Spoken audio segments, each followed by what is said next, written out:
So, for those of you who don't know, Sonic Frontiers Definitive Edition receives a rating in Korea. So, the Game Rating Administration Committee in Korea has officially rated the unannounced title, and it's listed as Sonic Frontiers Definitive Edition. So, this is a title that was rated. It was not a mod. It's not like it's legitimately going to be a release, as you can see right here. Previous titles such as Sonic Origins and Sonic Mania followed a similar path, receiving expanded versions known as Sonic Origins Plus and Sonic Mania Plus, respectively. Also, I believe, I forgot what other game got a rating, but usually the reveal was a month after. So, with that being said, it's going to get. Well, it says, while the base game has supported several free post-launch content updates, this new rating suggests a comprehensive package may be arriving in 2026. It kind of makes sense, right? It kind of does. So the categories that we have for Frontiers Definitive Edition, things it will include most likely, things we want but are 50-50, something that's kind of like a shot in the dark, and then our bold, unlikely wants and predictions. Those are the categories. Let's talk about it. Co-op mode is your hopium answer. Let's put this in the bold but unlikely wants and predictions. Co-op mode. A co-op mode would be cool. I would say akin to Sonic Adventure 2, Heroes, etc. Because this was such a good feature in those older games, and I feel like a lot of people think that Adventure 2, I mean, there's a lot of elements that people think are iconic about that game. But at least for me personally, playing multiplayer Sonic games with my buddies back in the day was always really fun, and we still have those memories to this day. I think multiplayer, obviously, it's multiplayer, so it brings people together. I don't think this will happen for Frontiers. Unfortunately, we have to wait for modders to do this. Modders can do it, but we can even do it online. But unfortunately, Sega can't do it for whatever reason. They don't even have co-op in Sonic Superstars online, which is kind of ridiculous, but at least they did it in that game. Like in 06, they had co-op for all levels in a separate game mode. Like, see, that's exactly what we need. Yeah, I'm going to put that in 50-50. Super form in open zone. I think that that's also something that modders have easily been able to put into the game. I think a super form free roam kind of thing as a post-game thing. It's almost bordering bold and unlikely. I'd say it's definitely closer to bold and unlikely, but also I think it's definitely more likely than co-op mode. So we're going to put that in the middle. But I thought about that too. A lot of people have suggested that, so I think that's a good idea too. Extended gameplay, soundtrack, and or cutscenes. It depends what you mean by that. I think cutscenes will probably remain untouched. I think extended gameplay is definitely something. I think you're right about that. Soundtrack, maybe, like extra songs. I think they could probably put in extra songs into the game, like an expansion to the jukebox. But I would say, if anything, an extra challenge mode. Extra challenges. Like, for example, oh, we just got a super chat from Laura. It says, I hope it's $70, not $150. Well, thank you for the super chat. I don't think it's going to be $150. To add on to your point, though, I would say extra challenges. We did the open zone challenge mode. We had the battle rush mode, too. Those were kind of derivative of the open. Well, the chain challenge was literally part of the open zone. The battle mode was derivative of the open zone. Like it takes place in the open zone, but kind of like in these separate instances, like instanced content. So I would say extra challenges is something that is most likely, I would say. If you're going to call it the definitive edition, market it separately and, try to sell it to people that already own it on next-gen consoles. I think you have to put that in the game. That is, assuming that even happens. Beta Chronos Restored. I'm going to go with bold, unlikely wants and predictions. I think that would be really cool, though. You could technically throw that into, like, extra challenges, extended gameplay. 50-50. I mean, I could see that, like, Chronos Unlocked mode. Like, think of Sonic Frontiers Revisited. They have beta Chronos, like, in terms of the scope and size, and it works fine. Like, it works, but it's just like, how much work are they going to put into this? Is it going to be anything? Sonic Team loves celebrating their birthdays. A new super small hub area with a few challenges. A small wholesome story could happen. Celebration DLC. Birthday DLC. That's if the game comes out before the birthday. I'm gonna put it in bold. Birthday DLC, because we have to keep in mind there already is birthday DLC. You know what I mean? Some sort of extra quest that unlocks the Final Horizon DLC instead of just going to a travel ring. Might be bold tier. Yeah, I'm gonna put that in extra quest for DLC. I would say that that's probably in the bold tier, just considering the fact that it's already in the game. So I think if anything, they would just keep it the original way. I think that they're gonna, I think most likely DLC included on disc. I think this is definitely gonna be big for like, I guess for game preservation, right? Like, correct me if I'm wrong on this. As far as game preservation goes, for Sonic Frontiers, for the DLC, you have to download it. So that would mean you have to have access to like the shops or whatever. So that would mean that the DLC is only as good as long as these shops and the services allow for the DLC to be downloaded, which I don't see why it wouldn't. But I think it's probably most likely, regardless, that it's just going to be included on disc. I don't think you're going to have to buy the definitive edition and then download the DLC. It just seems kind of goofy. It seems a little redundant. So I think most likely we're going to put DLC included on disc. I'm starting to think that extended gameplay and challenges are almost 50-50. You know what? Let's put that in 50-50 because you know what? I think that that's a little bold. It's a little bold to assume that they're going to do anything. You know, anything in general. 120 FPS support. Yeah, 120 FPS support if next gen focus. I think that's definitely, that has to be true, right? It won't reach 120 on Switch, but 120 FPS support, I think if you make something called the definitive edition and it's not going to be for the last gen platforms, I think you have to go with that being most likely. More polish, maybe some noticeable fur on the characters. I think more polish. I think we have to be realistic about what this means, though. For me, more polish means fix pop-in. Like, first and foremost. Fix pop-in and better Switch 2 version for sure. I think that's probably a given. And especially for the Switch 2 version, I'm thinking 720-60 for TV, right? A 720-60 or a 1080-30, right? Or did Shadow Generations have 4K? I don't know. I think 720-60 is definitely realistic, though.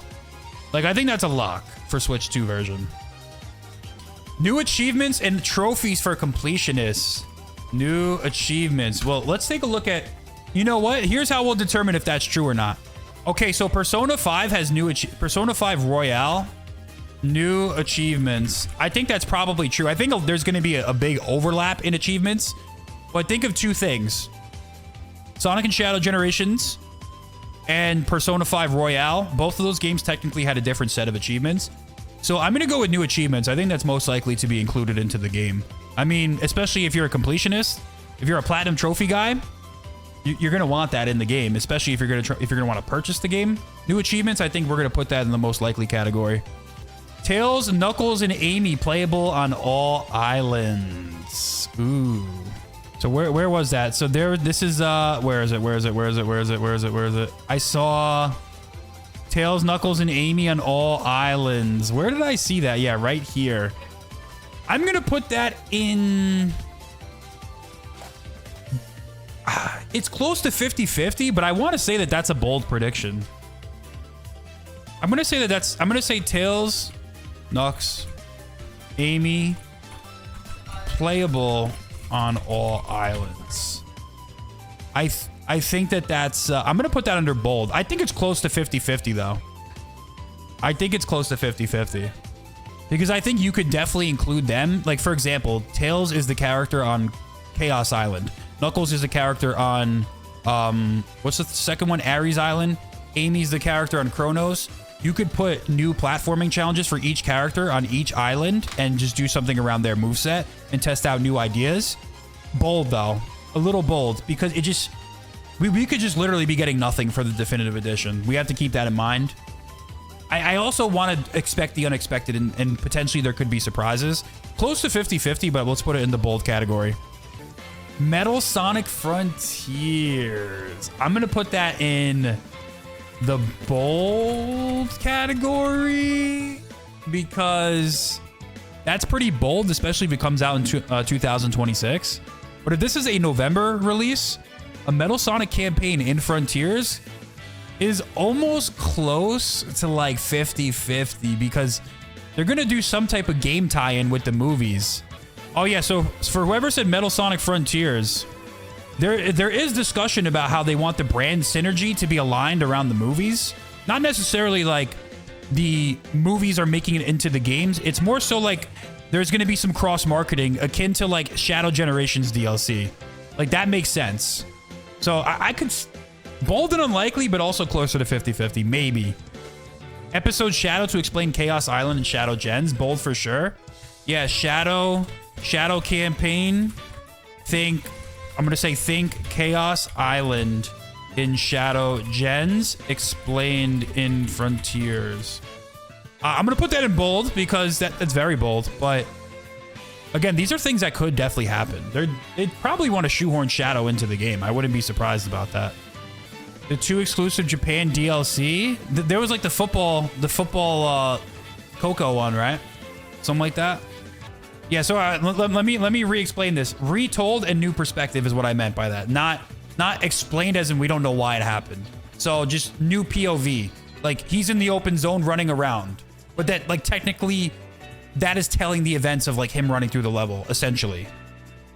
Like I think maybe they could do that. A little too bold though. Maybe a little too out there. But I mean, maybe you could just put him in the game in general. Let's put etc. here because maybe he could be on different islands. Beta Supreme restored. That would actually be kind of cool. That would actually be kind of sick. Let's show for those of you who don't know what that is. So the person before was actually talking about Beta Supreme, but let's talk about Beta Giganto. Let's talk about this. This is Beta Chronos. This was footage that was discovered. I don't know how they discovered this. First of all, look, you can see the, look how much like higher fidelity the visuals look. The art style looks a lot more like, it looks a lot, I don't know. And look at the lighting too, like the transformation versus Giganto. I know we were talking about Supreme, but look at that. Like the fog effects looks really good. So as far as that goes, someone said Beta Supreme. I know there was animations for Supreme as well. As far as those visuals, I think those beta visuals, I'm going to put that in bold. Bold and unlikely. I think they're going to keep the game as it is. But I wouldn't be surprised if they maybe did that. Maybe it's 50-50. Maybe it's 50-50. Definitely possible. Possible, but unlikely, I think, that these would make it in. Yeah, these are kind of cool. These are the ones oh, he just got, it looked like he just got eaten. I remember seeing this one, I think, on Twitter. He gets shot with the gun. For whatever reason, like, he just has one. But yeah. I like that idea. I like that idea. Sonic, maybe a Frontiers 2 teaser? I think the Frontiers 2 teaser could maybe lean into it. I would say... in terms of like external marketing, they'll probably do that. Let's put that in bold. Frontiers 2 teaser. Let's put that in bold. Or that's something we want. I think the Frontiers 2 teaser will come pretty closely to the Frontiers definitive announcement. You know what I mean? But to put it in game? New cyberspace levels. Sonic's memories. Near infinite levels to pull from. Yeah. Let's put new cyberspace levels for sure. Cyberspace levels. I'll put that in 50-50 because if you're going to put extra gameplay and stuff, like think of like challenge mode in Origins, for example. Like they put that in the game, in that game. So why couldn't they put new challenges, cyberspace levels? Yeah, I don't know why we didn't already say that. I feel like it kind of fell under the extended gameplay category. But let's be hyper specific and let's be punctual and put meaning behind our words and put new cyberspace levels in there as well. I totally agree with that. Okay, so things we want but are 50-50. New skills in skill tree. I'm going to put that teetering on bold. You know, I'm going to put that in the bold. Oh. Let's put that in the bold category. New skills in skill tree. I'm going to put that in bold because that is like that's like an actual change. And the skills in the game, to be honest, like realistically, the combat's a little too spammy. Like, it's a little too simple. I don't think the skills really changed too much. I mean, we got new skills in DLC, so that's possible. But I wouldn't rule it out. I don't think it's a 0 chance, but you know what? That's kind of what I'm thinking. Okay, for new skin, I'm going to put new skins in 50-50. Absolutely. I think new skins is definitely 50-50. Dreamcast, Terrio, yeah, I think so, for sure. Definitely new skins would be in 50-50 if they do it, because they already put skins into the game. He has origins if they're allowed in the canon. Okay, I see what you mean. Which characters, though? Like, are you talking about, like Sonic X characters, for example, or... But yeah, I think skins is definitely a good one. Skins is definitely 50-50. We're going to throw that in there. If they do a standalone release, they have to add more skins. I mean, skins is, listen, Fortnite, the Fortnite-ification of the gaming industry. Sonic has followed it. I mean, he had skins in Frontiers. He had skins in Shadow Gen, so I don't see why they wouldn't keep doing it. Better cutscenes and animation like Shadow Generations. They could certainly experiment with that technology. Considering the fact that they were reanimating Sonic Generations cutscenes when they were doing that showcase of the animations with the existing current models, by the way, I'm just saying, you know, it seems like it's possible. Is it unlikely that they're going to fully reanimate the cutscenes? I would say yes. I would say it's bold, but it's teetering on 50-50. I'm going to put new animations similar to Shadow Gen. I'm going to put that in bold, but unlikely, and we want it in the game. Yeah, let's read that one more time. If we get extra content for a definitive edition, it's going to be on all platforms apart from a Switch 2 upgrade exclusive. Here's a big thing about Sonic Frontiers Definitive Edition, and here's something that's kind of in my head a little bit. Switch 1 edition exists. If they do a definitive edition, I don't think it would be on the Switch 1, right? So that would, I feel like it's going to be multi-platform, 100%. I think it would be more than just a Switch 2 upgrade exclusive. I think it's going to be on all platforms. Otherwise it'd just be called Switch 2 Edition, right? New idea for Definitive Edition, Cyberspace similar to Gen's Trophy Room, another excuse for tons of fan service and behind the scenes stuff like concept art. I'm gonna put that, Gen's Trophy Room, but for Frontier. Well, the reason, I don't think that would, I actually don't think so, because Generations exists and they just released it. I don't think they would do that, but that is an interesting idea though. I don't think I'll include it in the official list, but I do like that would be cool though. Yeah, that's the thing. If they do just the definitive edition this year, they have to put some surprises in the game. Like I said, next gen customers, next gen users have no reason to purchase or play this game whatsoever if they do not put content in the game. They've put content in every single upgraded, re-release, remaster, whatever the case may be, expansion, deals. Like, there's always content added. So I would be shocked actually if they didn't put content. As far as how substantial it is, that's a whole nother story. But I would just be shocked if they didn't. And if that, you know, maybe they have nothing up their sleeve this year. They have the mobile games that, you know, clearly they're looking for an ROI on the Sonic Blitzes and the Rovio purchase and the Sonic Rumble and the Crossworlds DLC. So maybe they're trying to scrape back some of that cash. And that's where marketing lies this year. Slight, you know, light anniversary teasers. I think next year we get the main game. But if we get no game other than Frontiers Definitive Edition for this year, fully expect content added into the game, because that would just kind of suck. But you know, it'd be for the better if we polish the game, delay Frontiers 2, polish it, whatever. Someone says, I hope they add some new modes. I just put that in here, new modes. I mean, it kind of like goes with all of this. But like I said, let's just be specific. New modes, I think that's possible for sure.